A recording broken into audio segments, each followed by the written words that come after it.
জান্নাতে যাব না। যদি জান্নাতের ফায়সালা সন্তানের ব্যাপারে হইয়া যায়, আর সন্তান যদি ওই হাতির মতো পা ডাবাইয়া বৈশা যায়, তাহলে তো ওই সন্তানকে জান্নাত যখন দিতে বাধ্য, এই সন্তানের উসিলা বাপ মার গুনাহ টুনা সব মাইনাস প্লাস কইরা অন্তরটাকে পুত পবিত্র বানাইয়া এই সন্তানের সাথে আল্লাহ জান্নাতে দিয়ে দেন। সুবহানাল্লাহ বলেন। তাহলে আপনার কি চান? হ্যাঁ, এর জন্য মুহতারাম হাজিরিন, হ্যাঁ, আমাদের খেয়াল করতে হবে সন্তানদেরকে দুনিয়াবি শিক্ষা অবশ্যই আমরা করাবো। আমি এই কথা বলি না যে আপনার সন্তানকে আপনি ডাক্তার বানাবেন না, ইঞ্জিনিয়ার বানাবেন না। শতভাগ কোরআনের মৌলিক শিক্ষা দিয়া যদি আপনার সন্তানের মেধা কুলায়, কি বলেন, সবার মেধা কি এক সমান?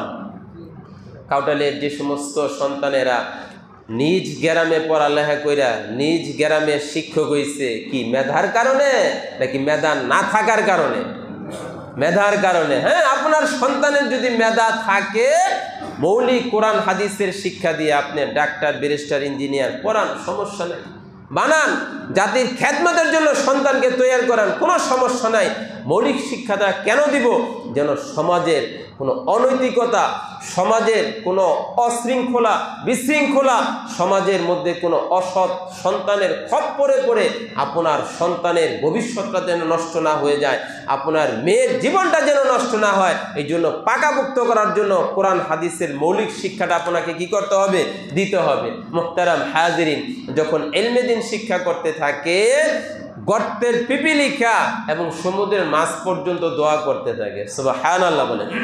কার জন্য? আপনার জন্য না, আপনার সন্তানের জন্য। কার জন্য? আপনার সন্তানের জন্য। এখন প্রশ্ন করবেন, হুজুর লাভ কি?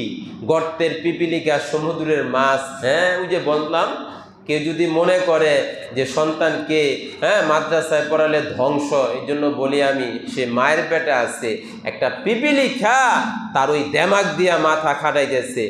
সমুদ্রের মাছ সে চিন্তা করতেছে, কি চিন্তা করে? আকাশচুম্বী চিন্তা করে না। এই পিপিলিকা বোঝে যতদিন পৃথিবী থাকবে আমি পিপিলিকা আমার গর্তে থাকতে পারবো। এই মাছ মনে করে যতদিন পৃথিবী থাকবে ততদিন আমি মাছ আমার নদীতে, সমুদ্রে থাকতে পারবো। এই জ্ঞানটা আল্লাহ তাআলা তাদেরকে দিয়েছেন।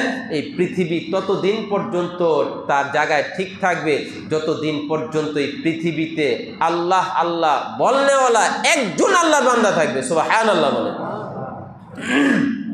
তো আল্লাহ আল্লাহ বলনেওয়ালা একজন আল্লাহর বান্দা থাকবে কখন? যখন কোরআন হাদিসের চর্চা থাকবে। এই জন্য কিয়ামতের আগে মদিনার ইলম মদিনায় চলে যাবে। কোথায়? মদিনার ইলম মদিনায় চলে যাবে। মনে করেন ইমামে আজম আবু হানিফা রহিমাহুল্লাহ তাআলা, ইমাম শাফি, ইমাম মালিক, ইমাম আহমদ বিন হাম্বল রহিমাহুল্লাহ তাআলা, ইমাম বুখারী, ইমাম মুসলিম, ইমাম তিরমিজি, ইমাম আবু দাউদ, তারা যেই ক্যাটাগরির আলেম ছিলেন, বর্তমানে যে 1400 এত হিজরিতে যারা দাওরা হাদিস শেষ করে আলেম হইতেছে, ওই যোগ্যতা রাখে? জীবনও না। কি রাখে না? তার মানে কিয়ামত পর্যন্ত আলেম হবে কিন্তু যোগ্যতা সম্পন্ন। আস্তে আস্তে আস্তে আস্তে কি যোগ্যতা কমবে। নর্মাল একটা উপমা, ব্যারিস্টার রফিকুল হক, নাম শুনছেন না? 50 বছর এই ওকালতির কাজ করছেন।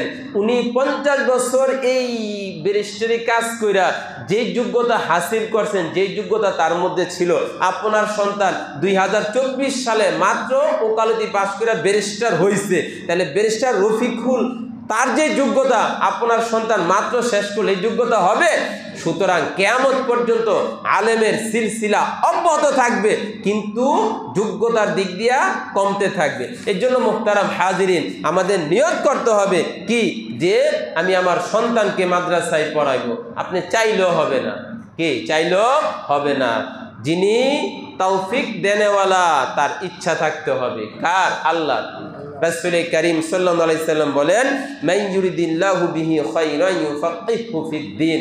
আল্লাহ যার কল্যাণ চান, আল্লাহ যার মঙ্গল চান, তাকে দ্বীনের ফিকহ, কোরআন হাদিসের বুঝ, কোরআন হাদিসের জ্ঞান দান করেন। সুবহানাল্লাহ বলেন।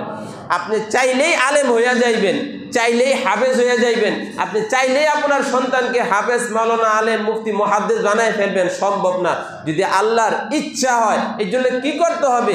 আল্লাহর ইচ্ছা দ্বারা আমি জানি না, এই জন্য সর্বদা দোয়া করতে হবে, আল্লাহ আমার খানদানের সবাইকে কোরআন হাদিসের শিক্ষায় শিক্ষিত হওয়ার তৌফিক দান করেন। কি করতে হবে? হে আল্লাহ, আমার খানদানের, আমার ফ্যামিলির, আমার বংশের সবাইকে আপনি কোরআন হাদিসের শিক্ষায় শিক্ষিত হওয়ার কি তৌফিক দান করেন।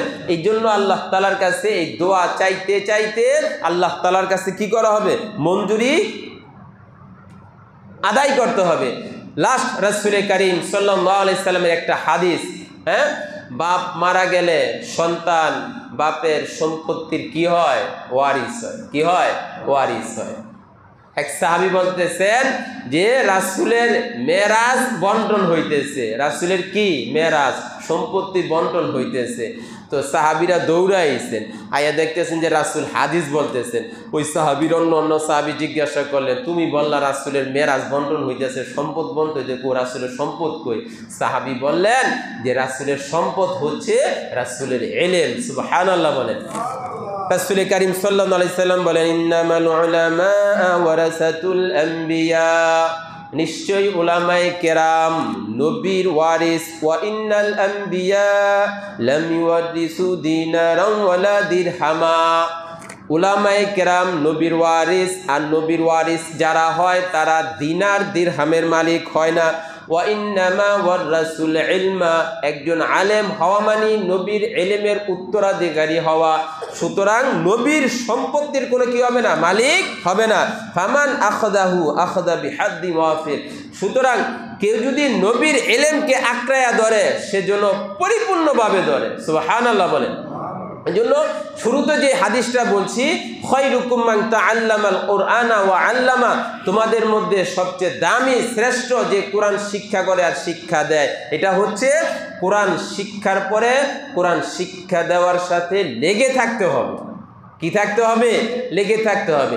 সাহাবীকে আল্লাহর নবীকে যে দেখছে ঈমান অবস্থায় মারা গেছে, রাসূলকে দেখছে ঈমান অবস্থায়, মারা যাওয়ার আগে আল্লাহ হেফাজত করুক, ইসলাম ধর্ম ত্যাগ করছে, সে কি সাহাবী?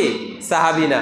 সুতরাং ওই হাদিসের ফজিলত পাওয়ার জন্য শর্ত হচ্ছে কোরআন হাদিস শিক্ষার পাশাপাশি এটার সাথে লেগে থাকতে হবে। মুহতারাম হাজিরিন, আপনি শিখাইলেন না, শিখলেন না, শিখলাম না, ফ্যামিলির কাউকে শিখালেন না।